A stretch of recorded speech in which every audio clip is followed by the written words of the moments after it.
Hello once again, and welcome to the latest edition of the Hammer Territory Podcast. If it seems like that you're getting a new edition of Hammer Territory every day, you literally are right now. Our third straight day with the podcast, but it's because we're finally getting what we've been waiting for all off season, Scott Coleman, and that's multiple noteworthy moves. And the latest brings with it not only being notable, but very nostalgic as well. Scott Coleman here once again. How are you, sir? Good seeing you again. Hey, Sean, I'm great. It is always a pleasure to do the Coleman and Coleman Law Firm show, what all of America was hoping for. And honestly, we've got a really fun show tonight with Craig Kimbrel reuniting with the Braves after, a decade ago was when Atlanta traded him away. I think that was just kind of a stake into all of our hearts when the Braves traded Kimbrel away in his prime. That was, of course, the offseason where the Braves were starting to rebuild, and it made sense, but a beloved figure for a lot of Braves country, and it'll be fun. Even if he maybe isn't quite the phenom that he once was, it'll be a lot of fun to have Craig back in Atlanta this summer. Absolutely. And I was telling Scott, but before the show, I'll never forget the Craig Kimbrel trade because, if you could tell in my background, well, I can't even point right, but behind me over one of my shoulders, I've got a couple of string arts here. I'm a big superhero guy, right? And so I'll never forget being in a theater with my then girlfriend, now my wife, but it was 10 years ago, Scott. I was in the theater and we were about to watch Age of Ultron. I was so excited because it was one of the bigger movies, obviously of the, Infinity Saga era of Marvel. But I'll never forget the movie's about to start. It's about 5 o'clock, I think it's after work. And then that bulletin comes over the phone. Kimbrel and BJ Upton traded to the San Diego Padres, so on and so forth. So do you remember where you were when that trade occurred? I may be weird like that, but it was one of those trades that it was a decade ago, and I still remember what I was doing. It's funny, and they all kind of blend together, but I think it was Easter weekend and a couple days before opening day, and just one of those trades, man. I mean, again, of course, that was the Jason Hayward and Justin Upton, and a lot of longtime fixtures in the organization had been moved. But yes, I similarly remember, I think it was at my aunt's house for Easter weekend or something like that when they traded away Kimbrel. And gosh, I mean, what a run that guy had with the Braves the first time around. A true baby-faced assassin at age 22 when he debuted back in 2010. And now he's maybe no longer a baby-faced assassin, but has had a borderline Hall of Fame career. And we'll see if he has anything left in the tank. And let's hope for the Braves' sake that he does. Yeah, absolutely. And you want to talk about, that era gone by a decade ago. Of course, Justin Upton's trade to the Padres netted us Max Fried, who ended up doing pretty good in the Braves uniform. And of course, the Craig Kimbrel trade, yes, at the time, Matt Wiesler was the top prospect who came to us. But of course, as everybody knows by now, we got a draft pick in that trade that turned into one player by the name of Austin Riley. But just a ton of fun, when it comes to noting that Craig Kimbrel is back with the Braves. Listen, I love numbers as much as anyone, and Craig Kimbrel's time with the Braves, Scott, it's defined by numbers, and it is eye-opening numbers. So for instance, I was looking it up, through the age of 25, the pitchers that had thrown at least 200 innings through the age of 25, of that group, the highest strikeout per nine rates through that group through the age of 25. And here's the top five. Josh Hader at 15.3 strikeouts per nine innings. Craig Kimbrel at 15.1. Then you've got Kenley Jansen. You've got Edwin Diaz, all relievers. You want to guess who number 5 is? Ooh. Nolan Ryan, maybe? No. He just pitched Monday. Oh, Spencer Strider. Spencer Strider, yes, that's correct. So when you look at the ability to strike people out at the start of a career, when we say there's literally not been someone in a Braves uniform who's done it like Strider since Kimbrel, both of them are near the top in Major League history when it comes to striking people out to start a career. And that's one thing about Craig Kimbrel, Scott, as we get to starting to talk about who he is now. That's one thing that changed about him. He's not striking people out at historic levels. But when you look at where he is age-wise and you look how consistent he's been striking people out, that remains the calling card of his repertoire. Yeah, that's a great pull and just an incredible reminder of just how good Kimbrel was at one point. You mentioned in 294 games with the Atlanta Braves, Kimbrel had a 1.43 ERA. You mentioned the strikeouts, close to a 41, 42% strikeout rate with the team. That is impossible that 2 out of every 5 hitters were striking out against Kimbrel, and he was just so dominant year in and year out. His ERA was great, his FIP, his xFIP. I mean, every number for Kimbrel. It was genuinely one of the greatest reliever stretches of all time, and it was so much fun. Frankly, I feel really old today. I vividly remember when Kimbrel came up in 2010. Funny enough, that's the year I graduated high school. And now I feel like an old man. I mean, Craig and I are basically the same age. He might be a year older, but man, it's good to have him back. And we're going to talk about it on the podcast tonight. There's a reason that he was available as a minor league free agent here in the third week of March and not a hot commodity after a challenging season last year, pretty clearly the worst season of Kimbrel's career. But just for the nostalgia and the chance to see if there's anything left in the tank for potentially $2 million if and when Kimbrel is added to the big league roster. It's a worthwhile gamble, and hopefully he's able to give the Braves something in the middle innings. Yeah, and that's the thing that I think that, we first need to start at is that, this isn't a guy in Craig Kimbrel who just, simply had an unbelievable start to his career with the Braves like we've seen some, notable relievers do, and then they kind of fall off because their arms burn out or what have you. This is Craig Kimbrel, who is 5th all time in terms of saves. This is Craig Kimbrel, who if he has a bit of a resurgence when it comes to the late part of his career, could legitimately knock on the door of being a Hall of Famer one day. Like, that is definitely a possibility. I'm not saying it's likely. I'm saying that it is a possibility. But Scott, I think the other thing that we need to point out is that we're going to get into why last year there was a bit of struggle, but there also needs to be, some notes in there that just as recently as 2022, 2023, Craig Kimbrel was not only a valuable reliever, he was a valuable reliever for teams that were winning. And I think that certainly is something worth noting. He's been with a lot of teams in his career, but he's also contributed to a lot of winning and has saved a lot of big games. It's kind of been the theme for this slow offseason for the Braves, especially on the pitching side, where they have not added necessarily anyone of high impact or guarantee. But a lot of the arms they acquired, such as Hector Neris, are coming off of down 2024s, but just as recent as 22 and 23, they were quite good. And that fits Craig Kimbrel exactly. He was with the Dodgers in 2022 and the Phillies in 2023, was a closer, or at least a part-time closer, racked up 25 saves for both of those teams. And his StatCast profile in 2023 with Philadelphia was quite good. He was the 85th percentile in expected ERA. Kimbrel was the 95th percentile in expected batting average. And even though he struggled in 2024, one theme of Kimbrel's basically since the day he came to the majors, he gets a ton of strikeouts and a ton of swing and miss. Where things went sideways last year is Kimbrel had basically an all-time high walk rate, and he's continued to give up home runs at a rate you really don't want a reliever to give up. And we know, I mean, you can have the best stuff in the world, but if you're walking guys and giving up homers, it's going to be tough to make a living in the late innings regularly if he's not able to harness his command and throw more strikes and not issue so many free passes. Yeah, and the other thing that stands out about Kimbrel last year was that there was a notable decline in his fastball, nearly 2 miles per hour when it comes to his fastball. And Scott, I think the best way to describe that is that just leaves so little room for error. If you're a batter who is facing off against Craig Kimbrel, that knuckle curve, that sweeper when he breaks it out, those are still effective.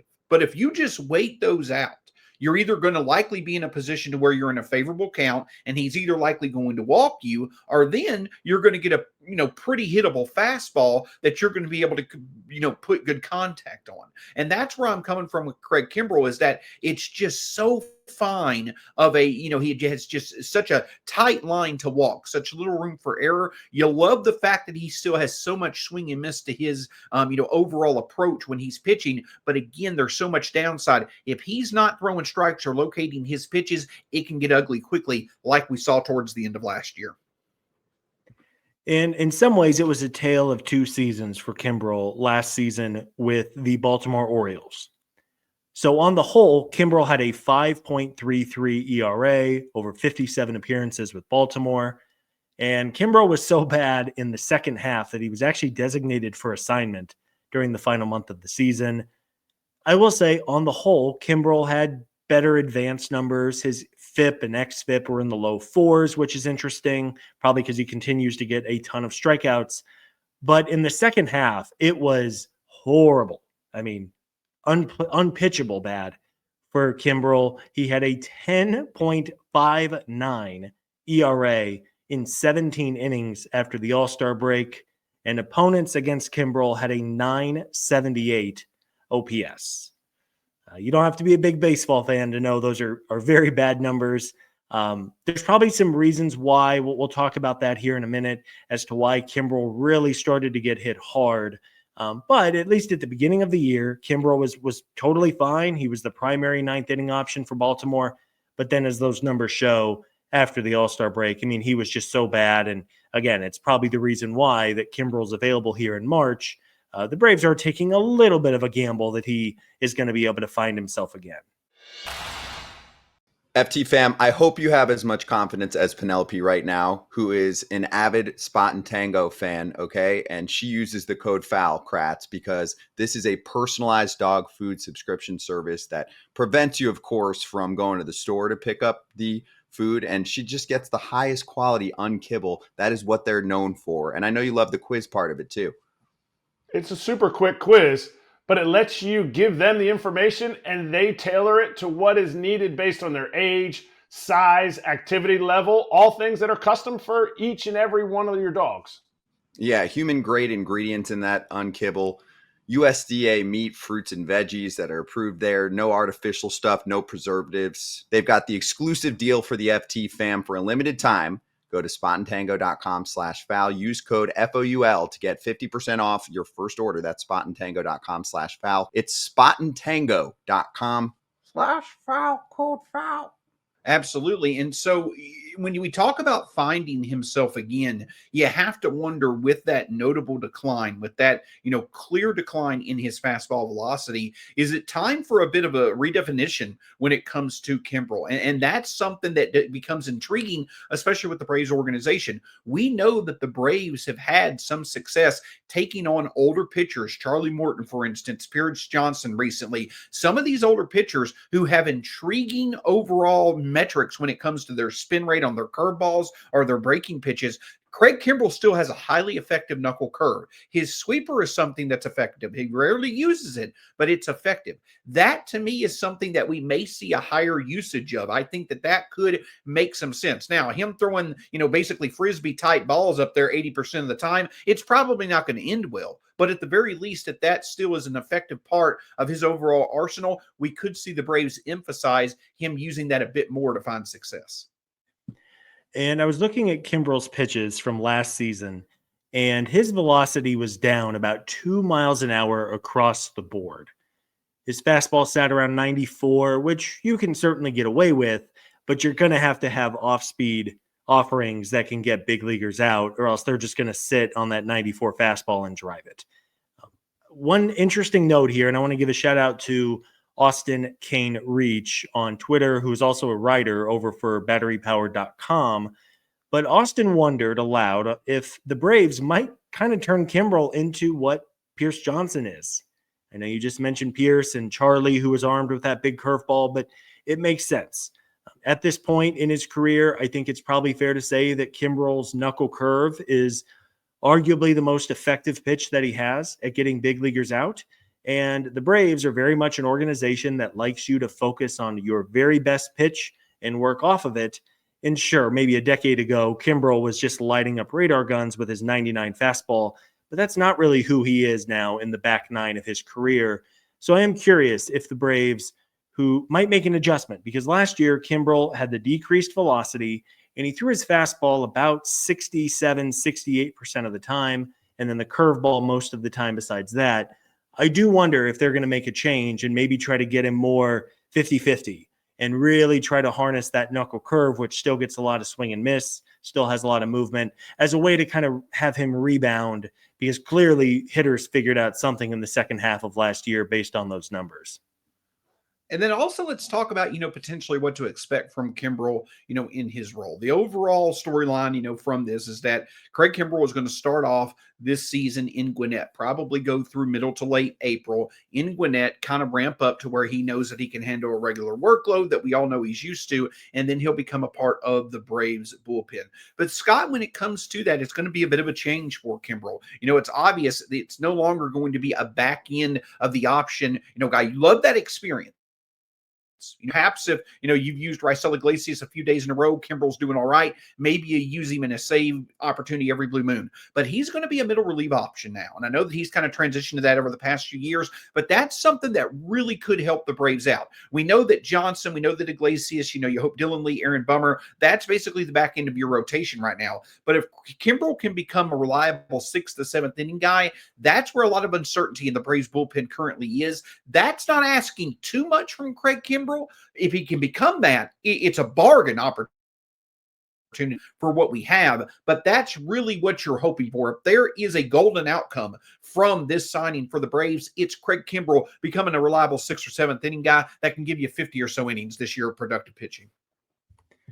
Yeah, absolutely. And maybe the fact that Kimbrel's not going to be in such a high profile, high leverage spot for this team, he's going to be able to work on some things and regain the level of pitcher that he was when he was with Philadelphia and when he was with LA just a couple years ago, because that's totally fine. If that's the Craig Kimbrel we're going to get, you can ride with that in the middle innings all day long.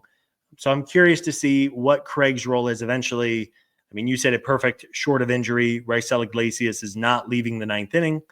And I think we're all pretty confident and bullish on the other 3 established relievers, Pierce Johnson, Dylan Lee, Aaron Bummer. They're going to be totally fine in those late innings. It seems like Daysbel Hernandez is also going to make the roster. I know there are fans who are really bullish on Daysbel. It makes sense to give him a chance to pitch, medium leverage, maybe high leverage if he shows he can do it. And then there's, of course, just a lot of question. Can Hector Neris still do it? Can Aniel De Los Santos bounce back? Maybe they now incorporate someone like Ian Anderson to the bullpen for a little while, or as a long man, or they transition Grant Holmes to the bullpen when Spencer Strider comes back. It really does feel like it's a bit of a puzzle, and it's probably going to be a puzzle for at least the first month or so of the season as Kimbrel ramps up and as Spencer Strider works his way back, and we'll see what Ian Anderson's able to do and what kind of role he's going to have. But again, if you can get an effective Craig Kimbrel and you can trust him in the middle innings and in middle leverage, it's a worthwhile gamble. And I guess we should say, Sean, there is a chance that Craig is just washed. I don't necessarily think that's going to be the case, but I mean, he might show up to spring training and then go down to Gwinnett and he just doesn't have it anymore. And the Braves say, well, let's not just burn $2 million. Thank you for everything, Craig. See if you can catch on. That is a possibility, but I am optimistic enough that he's going to be fine in a middle innings role whenever that time comes. Yeah, and everybody, looks at the point that, the Braves have had success with some of these older pitchers. You look at Charlie Morton, you look at, Chris Sale here recently as well. I just want to put it out there that, I don't think that the outcome of this is going to be Craig Kimbrel rekindling past success like those guys have. I also think it's a very realistic possibility. We kind of see Craig Kimbrel have his second stint as a Brave in kind of like Tommy Glavine did basically 15 years ago. If you recall back, he was either 08 or 09. Tommy Glavine was a Brave for a little bit, but he was surprisingly released. And then the next day, Tommy Hanson came up and made his debut. I believe that's how that worked out. But then we could see that same thing here. Craig Kimbrel may, last for a month or two, just doesn't have it anymore. Maybe we didn't see a intriguing name come up. The point that I'm getting at is that there's a wide variety of outcomes that could come from this Craig Kimbrel signing. But the good thing is that with it only being $2 million, I know that the Braves the writing's kind of been on the wall. They want to be very, very strategic with the money that they spend, but it's still $2 million on a one-year deal if he makes the squad. So it's not like there's a lot of risk. There's not like there's a lot of downside to this. That's the other big thing that comes from this. Craig Kimbrel doesn't have to do too much to add value, even if it's not for a full season. Yeah. And, just a little side note here, and I got chills just thinking about it. But how freaking cool is it going to be the first time that Craig Kimbrel pitches at Truist Park? They dim the lights and Welcome to the Jungle starts playing, just blaring over those Truist speakers. I mean, how cool. I mean, I have chills right now. I can see them. Just awesome. That was, of course, such a legendary introduction for Craig. And you're absolutely right. Maybe the Braves can find something. Maybe Craig will be rejuvenated coming back home to Atlanta, a place where he, of course, was so good to begin his career. If he can give the Braves anything, even if it's for half a season, it'll be just awesome to see. And I think we are all really rooting for the guy to figure it out. And hopefully with some new coaching and some maybe changes to his arsenal, Craig can find some ways to be more effective than what he was last year.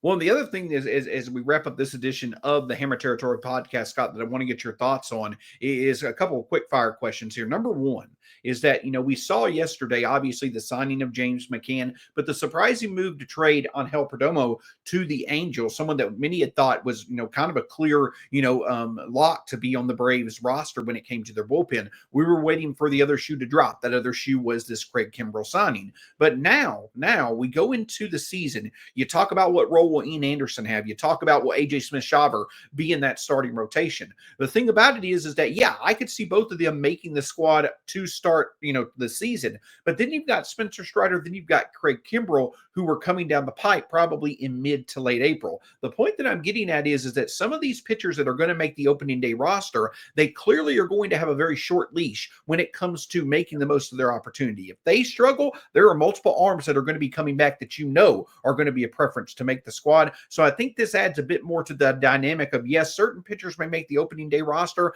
but it's pretty clear that if they struggle, the writing's on the wall, they're not going to stay there for long. Oh, absolutely. And what's the line? Competition breeds greatness or something like that. I mean, you better pitch well or you're going to be out of a job, especially if you're one of these fringe guys who are battling tooth and nail for a bullpen spot or even the back end of the rotation. I feel like we talk about Ian Anderson on every single show, and with reason. That's a big talking point. But if Ian's on the opening day roster and isn't pitching well, and the Braves have to find now not one but two roster spots, I don't know, man. I mean, can you keep him around? It's probably going to be tough. Similarly, if you're Hector Neris or Año de los Santos, if you come out of the gate and you've given up 5 runs in your first 3 appearances, and Craig Kimbrel's ready to go, you're probably going to get a call into Brian Snitker's office and get a handshake and say, good luck. So you're right. That's a good point. The Braves on opening day are going to be nowhere near what they're probably going to look like a couple of weeks into the season. It doesn't impact it, but of course you're also going to get Acuna on the offensive side, which is even more exciting. But yes, it's going to be a real battle, and hopefully the Braves perform well enough out of the gate without their, 3 or 4 players now, that it forces the front office and the coaching staff to have to make a tough decision because they don't necessarily want to cut someone free, but frankly, they might have to do it. And the other point that I'll make is this, is that, again, 2 straight days of the Braves signing veterans who probably wanted to, wait through the offseason to have a bigger payday, but they just want the chance to play now. So the Braves were able to get them at potential bargains. Now, again, I'm not expecting much out of James McCann. He may not even make the team to start the season. Craig Kimbrel, we hope, can offer some type of value, but there's a chance he may not. I'm bringing this point up, Scott, to where this may not be the end. We may still see another name or two, kind of like a Hector Neris, those veterans who, have recently had success in years, but maybe they're coming off a down year. Someone like a Drew Smiley. I don't think that he's signed anywhere as of yet. But the point that I'm getting at is he's a familiar name that, we had a bit of success here. He's had a bit of success in recent years. He's a versatile arm. Could he be someone that the Braves could potentially bring in to be an option? The point that I'm getting at is, since we're getting so close to the season, we're starting to see some of these bargains come up. The Braves may not be done adding notable names into the organization that could play some type of valuable role this year.